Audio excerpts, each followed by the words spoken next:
Hello everyone! Le but de cette vidéo, c'est d'améliorer votre vocabulaire en anglais et surtout d'arrêter d'employer des mots que vous pensez être anglais, que vous utilisez déjà quand vous parlez français et que vous allez spontanément, sans doute, vouloir utiliser aussi quand vous parlez anglais.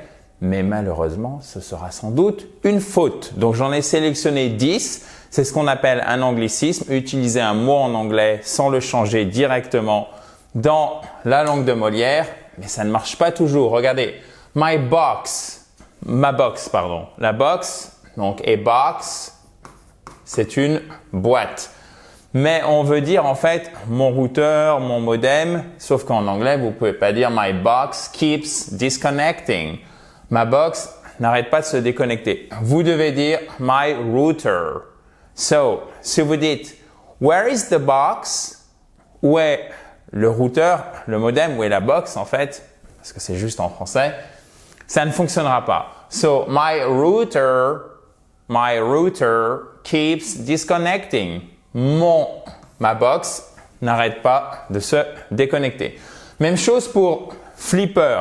Les flippers étaient populaires dans les années 80 et ça nous permettra aussi de réviser. Les années 80, bien exprimer une action dans le passé ou un fait qui s'est déroulé dans le passé qui est fini, puisque les années 80, jusqu'à preuve du contraire, c'est fini, chers amis. So, un flipper, c'est pas un flipper, ok? C'est a pinball machine. So, pinball machines were popular in the 80s, okay? So, pinball machines were popular in the 80s. Et vous dites pas in the 80s, vous dites in the ok? In the 80s. Pourquoi? Parce que là, vous avez une voyelle et derrière in the 80s, ça s'écrit comme ça. Donc, vous enchaînez en fait deux voyelles.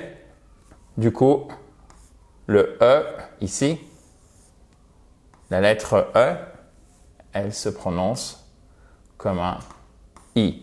OK? So, in the 80s. So, le flipper, c'est comment? A pinball machine. Exactement. Alors, vous pouvez télécharger tout ce que vous voyez ici, chers amis, en cliquant sur le i en haut à droite ou en cliquant sur le lien qui est juste en dessous de la vidéo. Si vous êtes sur tablette et notamment sur mobile, vous ne voyez pas le i en haut à droite. Et vous avez aussi le quiz d'application pour voir si vous retenez bien tout ce qu'on voit ensemble. J'ai laissé, alors celui-ci il est très très courant, le parking. J'ai laissé ma voiture sur le parking. On ne dit pas parking en anglais. Méfiez-vous. OK? I've left my car in the parking lot. OK? The parking lot, c'est le parking. Là, vous allez me dire, OK, mais j'ai laissé ma voiture. C'est une action révolue. J'ai bien compris que c'est pas parce que Adrien, c'est pas parce que j'ai un passé composé ici que je dois mettre un present perfect dans ma phrase en anglais. Pas forcément, il n'y a pas d'équivalence. Donc, je me suis dit, j'ai laissé ma voiture sur le parking, c'est fait, c'est fini dans le passé. Donc, pourquoi là, j'ai have left, donc forme contractée apostrophe VE. Pourquoi j'ai donc un present perfect qui sert à relier, c'est le temps qui permet de relier le passé au présent. Ben, tout simplement pour dire en fait qu'elle y est encore. C'est la conséquence. Ça se prolonge jusqu'à maintenant, jusqu'au moment où moi je vous dis I've left my car in the parking lot. OK? Et c'est pas on the parking lot. Parce que là, on a l'impression que vous l'avez mis sur le toit du parking. Par exemple, si c'était un parking souterrain. OK? So, j'ai laissé ma voiture sur le parking. Faites attention au temps. Comprenez pourquoi c'est un present perfect. Et surtout, ne dites pas on the parking. No, in the parking lot. OK, guys? Vous pouvez même l'apprendre par cœur. So, on est resté dans un camping. Et non, camping, ça se dit pas camping, ça se dit campsite. OK? We stayed at a campsite. Et là, vous voyez, on a bien notre prétérit. Alors, vous savez que prétérit et past simple, c'est le même temps. Pourquoi? Parce qu'on est resté dans un camping, c'est une action, il faut évidemment là, il faut du contexte. Mais vous comprenez bien quand je vous dis on est resté dans un camping, là vous savez que c'est fini, vous n'êtes plus dans le camping. Donc, action terminée dans le passé, on a donc un prétérit ou un past simple. Ce sont deux noms qui désignent le même temps, celui des actions révolues dans le passé.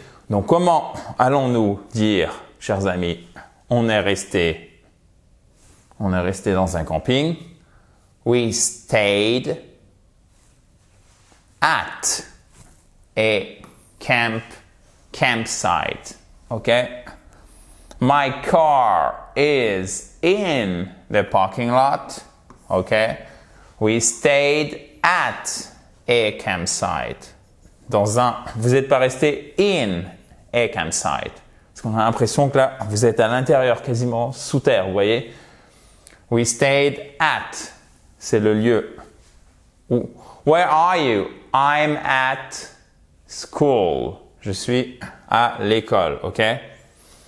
J'ai un planning, ou vous pourriez même dire I am at the school pour désigner celle-ci en particulier. D'accord? J'ai un planning chargé. Le planning, ce n'est pas planning, c'est schedule. Alors, vous pouvez entendre, et notamment en anglais britannique, la prononciation schedule. C'est comme vous voulez, les deux sont bons. Schedule, schedule. Choose the one you like, okay? But pick one and stick to it. Vous en choisissez une. Pick one, majuscule, and stick to it. Et tenez-vous à cette prononciation, ok? So, I have a busy et pas un busy ou un busy. Non, I have a busy schedule. I have a busy schedule. Or schedule. As you wish. Continuons donc, chers amis, dans la joie et la bonne humeur, avec une phrase, excusez-moi. J'ai un chat dans la gorge. Avec une phrase pas facile à prononcer. Pour mes 40 ans, je voudrais un relooking complet. Bon, déjà, le relooking, c'est complet et complete. OK, ça c'est OK. Et complete relooking. Non, et complete makeover. Makeover. Donc, over, il y a it is over, c'est fini. D'accord? Donc, vous voyez, over, il y a cette notion de une étape nouvelle est franchie, vous voyez, c'est quelque chose de vraiment différent. Make over, c'est en gros faire quelque chose de complètement différent, d'accord? Faire que ça soit fini pour aller sur quelque chose de différent, c'est le relooking, du coup en français. So, I would like a complete makeover. I would. Ici, je vous la fais en partant de la fin pour que vous puissiez prononcer facilement. I would like a complete makeover for my birthday, ok? Mon anniversaire, birth. C'est la naissance. Birthday, c'est l'anniversaire. For my 40th birthday, I would like a complete makeover. Comment écrit-on 4? On écrit 4. Comment écrit-on 40? 40. Il n'y a pas de U. Et comment écrivons le 40e? 40th. Comme ceci. Donc, attendez. Je vais vous faire correctement. Tac. C'était juste pour le plaisir d'utiliser le côté électronique du tableau. Ces enfants, ils sont facétieux. Donc, vous écrivez 40 et là, vous enlevez le Y, vous mettez un I, E, T, H. Et souvent, quand on se trouve devant ce type de terme, on est là. Ok, comment je le prononce? Bon, je vais y aller un peu, pas à l'arrache, mais un peu au hasard parce que j'imagine que ça doit ressembler à un F et on dit fortif. Et c'est là où vous avez une difficulté dans l'anglais pour bien le prononcer et bien le parler. Donc, vous faites déjà l'accent tonique ici. 40th, death. Parce que le T, en fait, il est entre deux voyelles, le O et le I, malgré la présence de cette consonne ici. Du coup, qu'est-ce qui va se passer? Il se transforme presque. Au verrez en phonétique, vous avez un arc de cercle dessous. En American English, il se prononce presque comme un de, ok? 40th. For my 40th birthday, I would like a complete makeover. Pour mon 40e anniversaire, je voudrais un relooking complet. Il a fait alors, le lifting, c'est le facelift, ok? On est très esthétique, apparence, chirurgie, si je puis dire aujourd'hui. Mais c'est des mots que vous allez entendre toujours en français. Et tout le monde pense qu'on dit lifting ou qu'on dit parking au lieu de dire parking lot. Non, on dit facelift, ok? C'est littéralement, c'est lever le visage. Face, c'est le visage. Lift, c'est soulever, d'accord? Et lift, d'ailleurs, c'est comme elevator. C'est l'ascenseur. J'ai acheté un nouveau jogging pour aller courir. Donc, vous voyez, j'ai acheté jogging dans le passé et le but du jeu, c'est que maintenant, je peux pouvoir courir avec. Je veux pouvoir, courir avec. Donc, du coup, c'est pour ça qu'on met notre present perfect. I've bought a new tracksuit to go jogging. Pour aller courir, to go jogging, ok? Or to run, ok? Vous pourriez aussi dire to run, mais je voulais aussi vous mettre to go jogging. I bought a new, et pas a new jogging, no, a new tracksuit to go jogging. Tracksuit. Okay, guys? So, facelift, c'est le lifting. Makeover, c'est le relooking. Et tracksuit, c'est le jogging.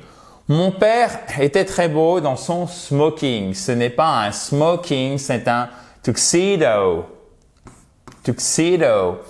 My father was very handsome in his tuxedo.